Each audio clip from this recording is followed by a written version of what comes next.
보니까 잘 안 됐어요. 오늘은 우리가 말씀을 같이 나눌 부분이 그 사사기의 그 개요를 좀 같이 하려고 그래요. 사사기의 개요를. 성경을 볼 때 성경을 우리가 구원론적으로 보자라는 얘기를 제가 자주 합니다. 어제도 이제 분당에서 성경 공부하는 그룹이 하나 있어서 거기를 갔었어요. 특별히 복음을 전하는 그 이장우 목사님이라고 하는 분이 계셔서 창원에서부터 이제 거기 와서 2시간 강의를 하기 위해서 창원에서부터 올라와서 여기서 이제 2시간 강의를 하고 그 다음에 저녁 9시 한 15분쯤 끝나면 이제 내려가시는 그런 분이신데 그분과 같이 그 말씀을 나눌 수 있는 좋은 시간이 될 것 같아서 나중에 우리가 좀 부흥회를 한다든지 사경회를 한다든지 하면 초청을 할까 하고 가서 면접을 보러 갔다 그랬죠. 이제 그분 굉장히 말씀에 능하셔요. 제가 이제 81회 졸업이고 그분은 이제 89회 졸업생인데 복음으로 성경을 볼 수 있는 그런 눈이 열려졌더라고요. 그런데 이렇게 쭉 2시간의 설교를 들으면서 느꼈던 그 안타까움은 뭔가 하면 성경을 굉장히 다이나믹하게 잘 가르쳐요. 현실에 맞게 현실에서의 문자에서부터 시작해가지고 이제 그 이야기들을 쭉 설명을 해나가는데 안타까운 건 틀이 안 보여요. 설교의 그 틀, 어떤 면에서는 신학이 보여야 되는데 신학을 안 펼쳐요. 이런 부분이 조금 안타깝다라는 생각이 들고 그렇게 신학을 틀을 안 만들어주면 시간이 오래 지나도 사람들이 서로 성경을 스스로 보아 나갈 수 있는 능력이 없어요. 그러니까 틀이나 신학의 그 틀을 잡아주면 제일 이게 목사님들이 걱정하는 게 틀을 이야기하고 자기 신학을 얘기하면 아주 쉽게 이단 시비가 들어와요. 이단 시비를 걸어요. 그래서 보통 그 목사님들이 신학을 내려놓고 그냥 자기의 성경 해석의 한 부분만 가지고 성경을 쭉 풀어나가는 그런 부분으로 나가는데 그러다 보면 그분과 같이 공부를 한다 그래도 눈이 안 열려요. 안타깝죠. 이제 그분은 더군다나 한 달에 한 번씩 이렇게 올라오셔요. 창원에서 한 달에 한 번씩 올라오신다 그러더라고요. 그런데 조금 그런 부분에서 같이 이제 토론할 수 있었으면 그렇게 좀 가르쳐 줬으면 좋겠다라는 생각을 이제 얘기하고 싶어요. 뭔가 하면 신학의 틀을 먼저 가지자라는 거죠. 많은 사람들이 신학 그러면 이제 거부감부터 가지는 그런 분들도 있는데 신학에 대한 거부감은 아니에요. 신학은 성경에서 나온 거예요. 보통은 이제 중국말로 얘기하면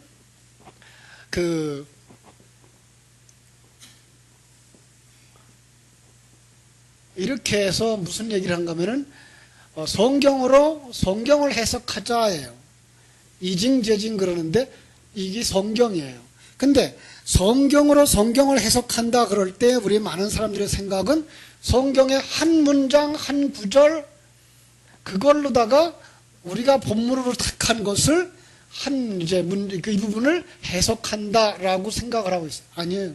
앞에 있는 성경은 전권이에요. 전권. 전체 성경이면 뭐예요? 신학이고요. 우리는 어떻게 봐야 돼요? 전체 성경이 무엇을 말하느냐를 보고 들어가서 성경을 해석해야 되는 거예요. 자, 그러면은 오늘 이 본문을 우리가 이렇게 해석하려고 그러면 사사기서 3장 1절로 11절을 어떻게 해석하자고요? 전체 성경이 말하고 있는 내용을 가지고 들어가서 해석을 하자예요. 그렇게 보셔야만 성경 전체가 하나의 맥락으로 설교를 해줄 수 있기 때문에 그렇고 하나의 맥락으로 성경을 볼 수가 있어요. 그래야만 앞으로 설교자가 없는 시간이 온다고 할지라도 스스로 성경을 해석할 수 있고 그 성경이 무엇을 말하는지를 깨달아 알 수가 있는 거예요. 우리는 이 틀을 계속해서 제가 지금 설명하고 있죠. 특별히 이렇게 개요를 설명할 때 즐겨 사용하는 구원론의 틀, 그건 창세기 1장 1절에서부터 2장 3절을 기본 틀로 삼고 있죠. 이것을 가지고 기본 틀인데 이게 뭐라고요? 창세기 1장부터 2장 3절까지의 내용이 엿새 동안, 일주일 동안이죠. 하나, 둘, 셋, 넷, 다섯, 여섯, 그 다음에 일곱인데 일주일 동안의 창조한 사역을 통해서 뭘 설명한다? 구원. 예. 그래서 우리는 그냥 하나님이 창조한 엿새 동안의 창조, 그걸 그냥 세상을 이렇게 창조했구나, 그 얘기로 보지 아니하고 그 얘기 속에 담아준 내용이 바로 이렇게 우리를 구원하시려고 하는 하나님의 계획이다라는 걸 선포하고 가는 거예요. 그래서 첫째 날 뭘 만들죠? 빛과 어둠을 만들죠. 그런데 이 빛과 어둠이라고 말하는 것 자체가 모순이 있어요. 하나님이 첫날 만든 게 뭐예요? 태초에 하나님이 천지를 창조했어요. 이것까지예요. 그래 놓고 그 1장 2절이 정의하기를 이 하나님이 만들어 놓은 땅이 어떻다고요? 공허하고 혼돈되고 흑암이 깊음 위에 있다. 이것이 땅을 정의하고 있는 거거든요. 그런데 이 땅이 어떻다고요? 어둠이라고요. 그런데 그 어둠 속에 하나님의 새 창조를 하기 위해서 누가 왔다? 빛이 있으라 하시며 빛이 있었고, 그래서 빛은 이 지상의 사역이 아닌 하늘나라의 영적인 존재가 이 땅에 왔을 때 그 존재를 빛이라는 말로 표현한다 그랬죠. 그래서 이 빛을 우리는 누구라고 보고 있죠? 하나님. 그죠? 근데 마태복음 5장에서 똑같이 이제 빛이 나오죠. 그죠? 마태복음 5장에서 성도들을 갖다가 너희는 세상의 빛이라고 말할 때 우리는 그럼 어디서 왔다는 존재예요? 예, 우리도 하늘나라에서부터 온 존재라는 거죠. 예. 그래서 이런 사람을 요한복음 3장은 어떤 사람? 거듭난 사람이라고 말하고 있고, 거듭났다고 하는 말을 잘 풀어보면 위로부터 난 자라는 의미예요. 여러분과 나는 어디서부터 났다? 위로부터 난 자. 그러니까 조금 더 풀어 얘기하면 위로부터 온 자들. 그죠? 우리의 소속은 그래서 어디에 있다? 하늘나라에 있다. 이런 것들을 이제 가지고 시작하는 거죠. 그래서 이 빛이 어둠을 몰아내고 빛만 있는 세계를 만들겠다. 그것이 구원이라는 거죠. 그죠? 그래서 빛이신 예수 그리스도가 요한복음 1장에서 오죠. 그리고 그 예수 그리스도의 사역으로 말미암아서 요한계시록에 나올 땐 뭐가 보여요? 거기는 어둠이 없는 빛만 있는 세계, 그 하늘나라가 나오는 거죠. 이렇게 해서 성경은 창세기부터 요한계시록까지의 내용이 이렇게 해서 빛과 어둠의 얘기를 통해 가지고 구원을 설명하고 있는 거구나. 그러면서 이 세상 속에 있는 사람들을 갖다가 빛에 속한 사람들, 어둠에 속한 사람들 이렇게 얘기하면서 어둠에 속한 자를 빛에 속한 자로 만드시는 일을 구원이라 한다, 이런 얘기를 하죠. 그죠? 그래서 니고데모가 예수님을 찾아온 시간이 어느 시간? 밤. 왜? 어제도 이제 그분 그러시더라고요. 저 체면 때문에 이렇게 생각을 하시더라고요. 많은 사람들이 뭐 체면 있겠죠. 당시 그 사람의 입장을 보면 그 생각이 있어요. 왜? 그렇게 나이도 많고, 그 아주 권위도 있고 지위도 있고 그런 분이 목수의 아들을 찾아가는데 그런 체면 없겠어요. 그런데 더 중요한 건 그 속에다 담아준 그릇은 그는 밤에 속한 자였기 때문에 빛에 대하여, 하늘나라에 대하여 아무리 말해도 알아듣지 못하더라라는 얘기를 하고 들어가는 거란 말이에요. 이렇게 해서 시간이 없으니까 제가 또 시간 풀려면 한없으니까 이렇게 해서 엿새 동안의 내용들 자체들도 모두 다 구원을 설명하는 것이고, 그런 말미암아 완성되어지니까 어디에 들어가더라? 천국에 들어간다. 이게 안식이거든요. 이게 창세기 1장부터 2장 3절까지가 하나의 구원론. 그 다음에 구원론의 핵심이 2장 4절부터 24절입니까? 거기까지. 뭐죠? 사람 만들기죠. 그런데 이 사람이 어떤 사람 만들기죠? 하나님의 백성이죠. 그런데 하나님의 백성을 만드는데 여기서 딱 나눠놓고 남자와 여자로 만들죠. 그래서 그 남자를 누구라고 한다? 아담이라 하고 여자는 뼈 중에 뼈요 살 중에 살이라 그렇게 얘기를 합니다만은 여기서 남자가 누구를 상징하고 나오는가 하면은 예수님을 상징하고 나오고 여기서 여자가 누구를 상징하고 나와요?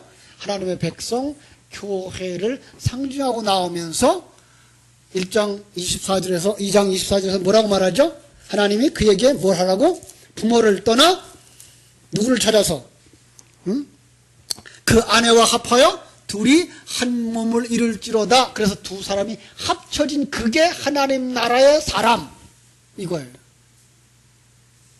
그리고 여기서부터 떠난 사람들을 성경은 뭐라 그래요? 예, 떠난 사람들, 신랑을 떠난 자, 그래서 간음한 여인, 또 신랑을 잃어버린 자, 그래서 과부, 이런 그림으로 성경은 전체 속에서 이야기를 하면서 과부는 누구다? 남편을 잃어버린 성도, 그죠? 고아는 아버지를 잃어버린 성도, 그들에게 진정한 구제는 아버지와 그 남편을 소개해 주는 것이다 라는 얘기를 하면서 이 사람이 완성되는 게 뭐다? 구원의 완성이다 라는 얘기를 하는 거죠.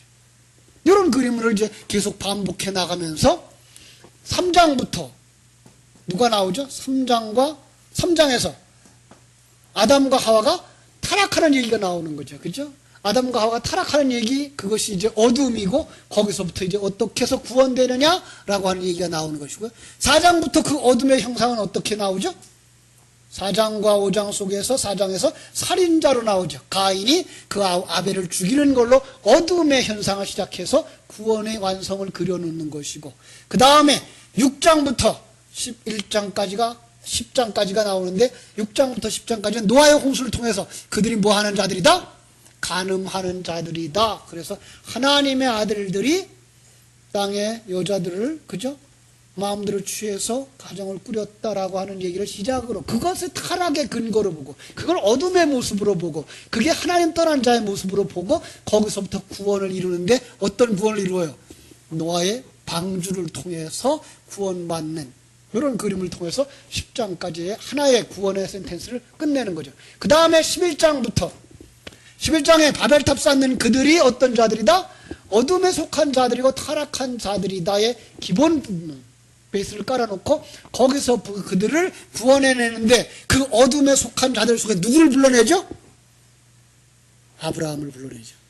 그래서 아브라함을 불러내면서 아브라함의 일생을 통해서 구원을, 그 다음에 아브라함과 이삭과 야곱과 요셉을 통해서 하나의 구원론을 다 설명해내는데, 그 구원론의 완성이 어디까지 갈까요? 출애굽기에서 시작돼가지고 여호수아 24장까지 가요. 그래서 창세기 15장에서 4대 만에 나오겠다고 하는 얘기는 아브라함과 이삭과 야곱과 요셉의 대에 나오겠다고 하는 얘기고, 그래서 출애굽할 때 요셉의 뼈를 가지고 나오면서 그 장례가 언제 끝나는가 하면 여호수아 24장에 가서 끝난다. 그러니까 여호수아가 끝나고 나면 그 다음 성경은 무슨 책? 오늘 우리가 보려고 하는 사사기예요. 이제 서론했는데 언제 본론할까요? 사사기. 그러니까 사사기부터 또 하나의 구원론을 시작하는데, 그게 뭔가 하면 사사기, 사무엘서, 열왕기서예요. 그래서 이렇게 3권의 5권의 성경이죠. 5권의 성경을 통해서 왕국 만들기, 하나님의 왕국 만들기라고 하는 구원론이 하나 딱 끝난다고요. 그 배경이 뭐예요? 사사기. 그러니까 사사기는 창세기 1장 2절로 말하면 공허하고 혼돈되고 흑암이 깊음 위에 있는 그 상태. 예. 그리고 하나님을 떠난 자들, 그래서 하나님을 왕으로 섬기지 않는 자들, 그래서 뭐예요? 왕이 없으므로, 이게가 사사기의 배경이잖아요. 사사기의 배경이 뭐예요? 왕이 없으므로 자기 소견에 옳은 대로 행하였더라. 이게가 사사기의 배경이에요. 이게 공허의 모습이고 혼돈의 모습이고 흑암의 모습이고, 하나님을 왕으로 여기지 않고 자기 소견에 옳은 대로 하니까 누가 왕 된 거예요? 내가 왕 된 거예요. 이게 사사기의 배경이에요. 이 사사기의 배경을 하나의 그림으로, 왕 세워주세요, 왕 세워주세요, 나를 왕으로 세워주세요 라고 요구하는 그들에게 첫 번째 왕을 누구를 세워주죠? 사울을 세우죠. 이게가 사사기의 요약이 사울 왕이에요. 이것 가지고는 안 된다. 왜 안 되죠? 창세기 3장에 타락한 사람들이 왜 타락했죠? 하나님의 주인 되고 나는 종이고 하나님이 머리고 나는 지체고 그 개념을 딱 깨버리고 내가 라는 것이 탁 올라오면서부터 선악과를 따먹고 판단하고 거기서 이제 타락이 온 것처럼 여기서 내가 왕 되어지니까 누구를 떠난 거예요? 하나님을 왕으로 섬기지 않는 자예요. 내가 가능한 자, 내가 잘난 자, 그게가 이제 사울을 특징 짓는 하나의 단어로 나오는데 사울은 어떤 사람? 사람보다 뭐가 커요? 어깨 위는 더하더라. 그죠? 이 표현이 그 히브리인들의 표현 가운데는 어떤 표현이 가면 굉장히 출중한 사람. 지혜가 뛰어나고 용기도 있고 지혜도 있고 능력도 있어서 모든 사람이 다 야, 저만 했으면 이라고 하는 생각인 사람. 그런 사람이 또 어디 나오는가 하면 요한복음 3장에 나오죠. 어떤 사람? 니고데모. 예, 지혜롭고 행위 완전하고 돈 있고 권력이 있고 이런 사람. 바로 그게 사울의 모습이에요. 그런 자를 왕으로 탁 세워놓고 놨는데 그게 너무 똑똑해. 그래서 하나님이 그들에게 요구하는 건 뭐예요? 순종, 그죠? 그런데 전쟁터에 나가서 이기고 나니까 누가 생각해요? 사울이 자기 생각대로 하는 거예요. 하나님은 뭐라 그랬어요? 그 전쟁에 나가서 이기면 뭐하라? 다 멸하라 그랬는데 남겨가져왔어요. 왜? 얼마나 착해요. 그걸 하나님께 제물로 드리려고 좋은 것만 남겨가져왔으니 사람의 생각으로는 그것도 괜찮은 거예요. 그죠? 근데 하나님은 그걸 뭐라는 거 아니에요. 그리고 이제 주일날 할 설교 미리 하나 써먹어야 되는데 뭔가 하면 수도원에서 그런 얘기가 있었죠. 과거에 수도원에서 수도사를 하나 초빙하는데 수도사를 택하는데 시험을 봤어요. 다 거쳐가지고 마지막에 이제 두 사람이 남았어요. 두 사람한테 그 수도원 원장이 마지막 시험을 주는 거예요. 어떤 시험일까요? 배추 모종을 이렇게 이제 딱 주고서 여기 까만 게 뿌리예요. 그러면은 갖다가 어떻게 심어야 되죠? 이렇게 심어야 되죠, 그죠? 그러니까 이제 가르쳐 주죠. 갖다가 이렇게 심어라잉.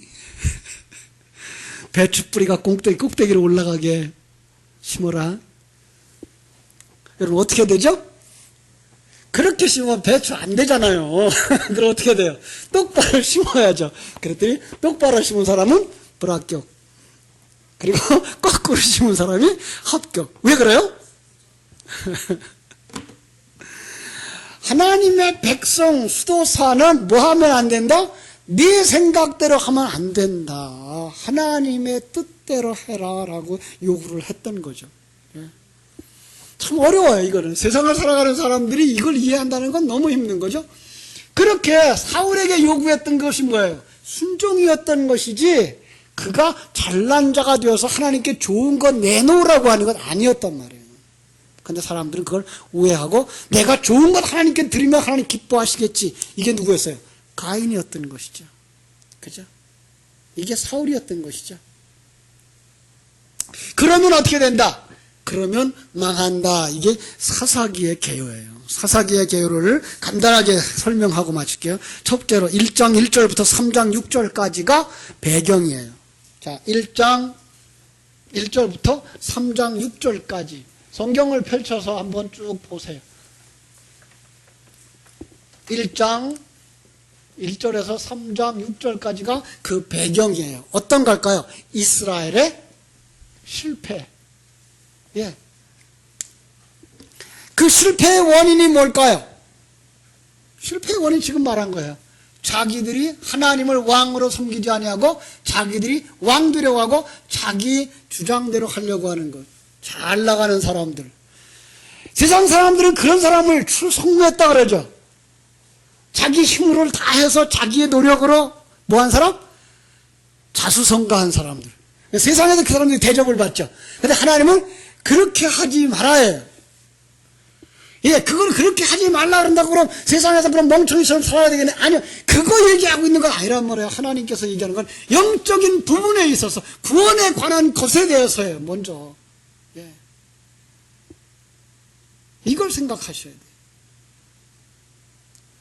그러니까 이스라엘 백성들이 가나안 땅에 들어가거든 그 민족을 다 멸절해라. 남자, 여자, 노인네, 어린아이 할 것 없이 다 죽여라. 여러분, 그거는요 정말 잔인한 하나님이에요. 그거는 그 글자를 가지고 그 당시의 사건은 그랬어요. 그런데 지금 그것을 성경으로 써가지고 우리에게 주시는 것은 지금도 너희들이 어디에 들어가면 그 나라를 다 멸절시켜라. 이게 영국 크리스천들이 호주에 가서 했던 짓이고 청교도들이 미국 현장에 가서 원주민들이 했던 짓이거든요. 아니에요. 그거는 내 속에 있는 옛사람을 하나도 남김없이 쳐 죽여라지.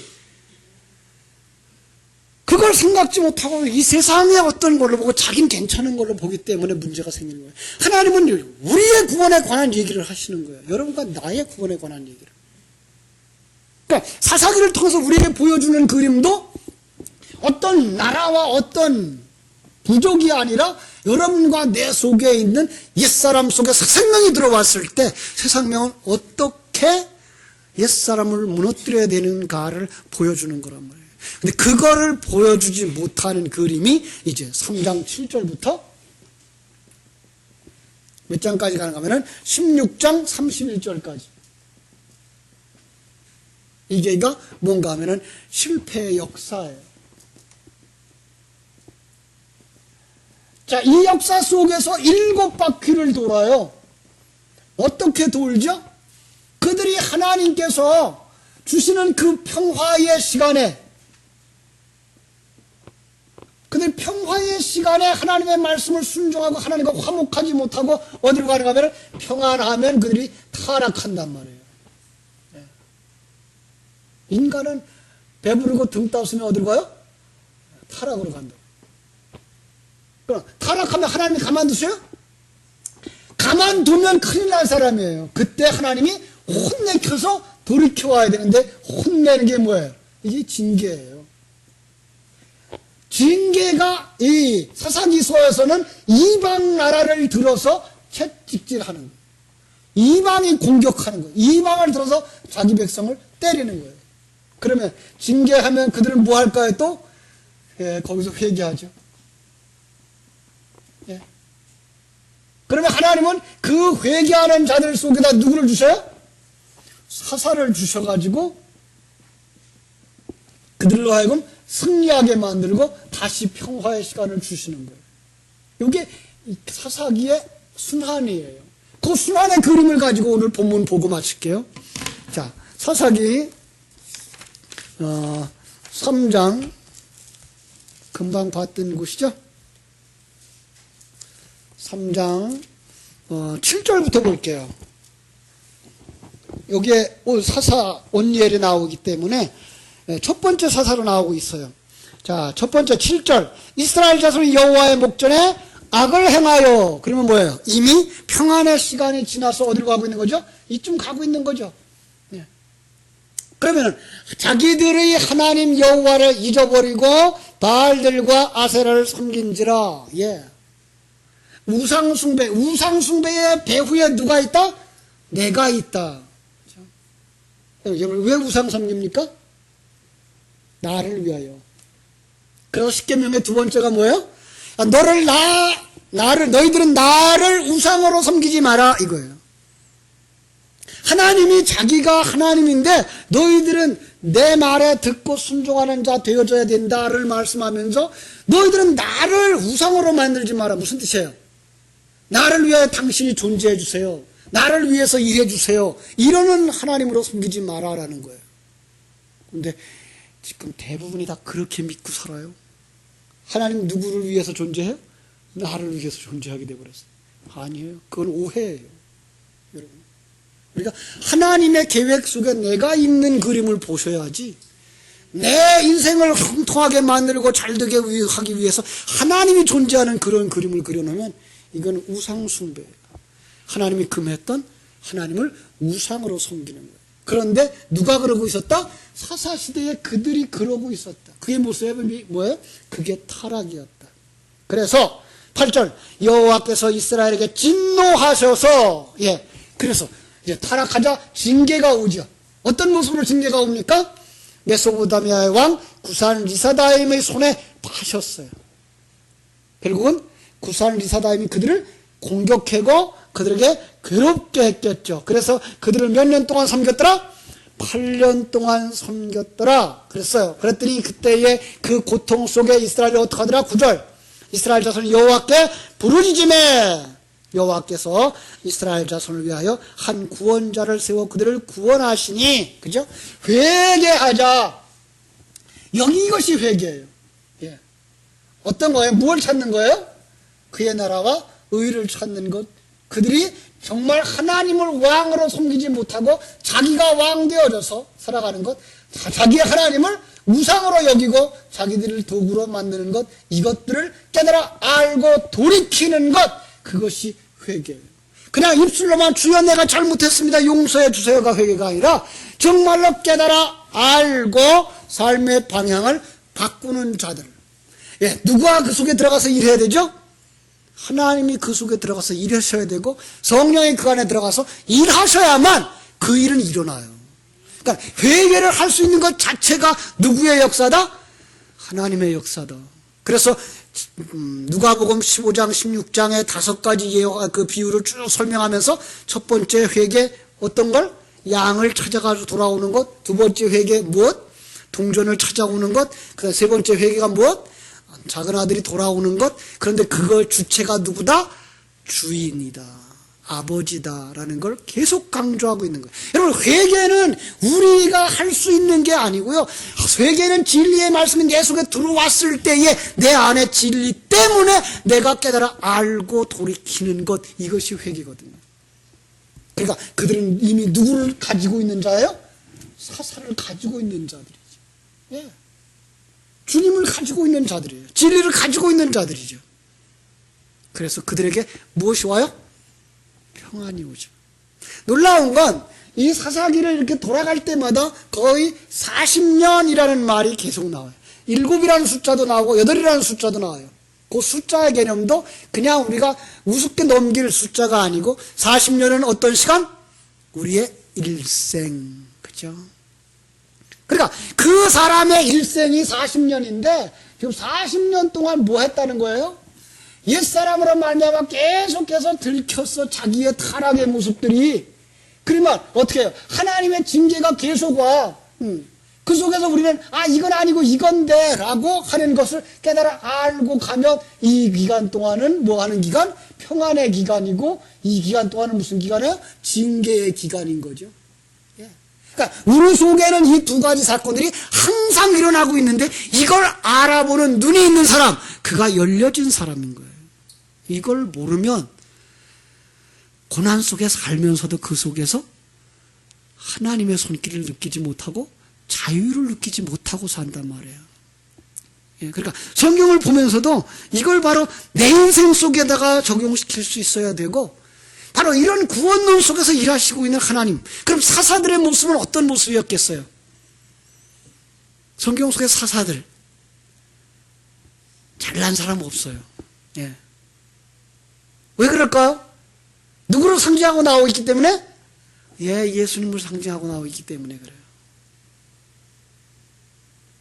그래서 이사야서 53장에 나오는 예수 그리스도의 그 모습이 그게 그냥 나와요. 심지어는 누구만도 못한 남자로 나와요? 여자만도 못한 남자로 나오고요. 여자 치마폭에서 놀고 있는 남자도 나오고요. 이런 모습들을 보면서 그게 우리를 구원하기 위해서, 그 모습은 결국은 또 우리의 모습이란 말이에요. 우리가 그렇게 되어졌기 때문에 우리를 구원하기 위해서 그분이 우리의 모습으로 오셔서 하나 되어지고 친구 되어지고 그분이 우리 대신 형벌을 받으시고 우리를 구원해내시는 그 모습인 거예요. 이걸 깨달아 알 때 우리는 누가복음 16장에 나오는 불의한 청지기의 이야기 속에서 불의한 청지기가 누구라는 걸 알 수 있어요? 나이면서 또 누구? 예수님이라는 걸 알 수가 있는 거죠. 이런 그림을 보아야 이거 정말 이런 놀라운 은혜가 거기에 심겨 있는 거구나 깨달아 알지. 많은 사람들이 그 불의한 청지기의 그 비유를 난해로 본다고요. 아니요, 난해한 것 없어요, 사실은. 그런데 우리가 깨달아 알지 못해서 그런 거죠. 조금 더 신령한 눈이 열려서 성경을 볼 수 있는 눈이 열려지고, 이제 사사기를 이렇게 해서 몇 번 돌아갈 것 같아요. 7번 돌아가는데 7번 돌아가는 그 과정 속에서 사사들이 14명이 나와요. 그래서 사사기에서 12명, 그리고 사무엘서에 가서 엘리와 사무엘까지 합쳐서 14명의 사사들. 14 그리면 또 뭐가 숫자가 나오죠? 7 더하기 7. 그죠? 그렇게 함으로 말미암아서 완전히 인간이 구원되어진다라는 얘기를 거기서 그려주고 있는 거예요. 자, 이렇게 해서 사사기를 잘 보시면 사사기 속에서 정말 놀라운 복음을 보게 되는 거예요. 사사기서도 뭐다? 복음서다. 네, 성경은 모두가 다 복음서예요. 그런데 진리를 모르고 들어가서 성경을 보면 뭐가 된다? 율법서가 되는 거예요. 그죠? 그래서 창세기도 마찬가지고 요한계시록도 마찬가지고 그 진리를 가지고 들어가 보면 그게 복음서가 되는 것이고, 율법을 가지고 들어가 보면 그건 전부 다 우리를 심판할 율법서 구약성경으로 끝나고 마는 거예요. 여러분들은 구약의 시대에 복음이 있었던 것과 지금 이 시대에 율법이 성행하고 있다는 사실을 늘 기억하면서, 구약의 그릇을 없앨 수는 없지만 그 그릇에 담겨져 있는 진리를 볼 수 있는 눈을 가진 자들 되어지기를 주님의 이름으로 축원합니다. 기도하겠습니다.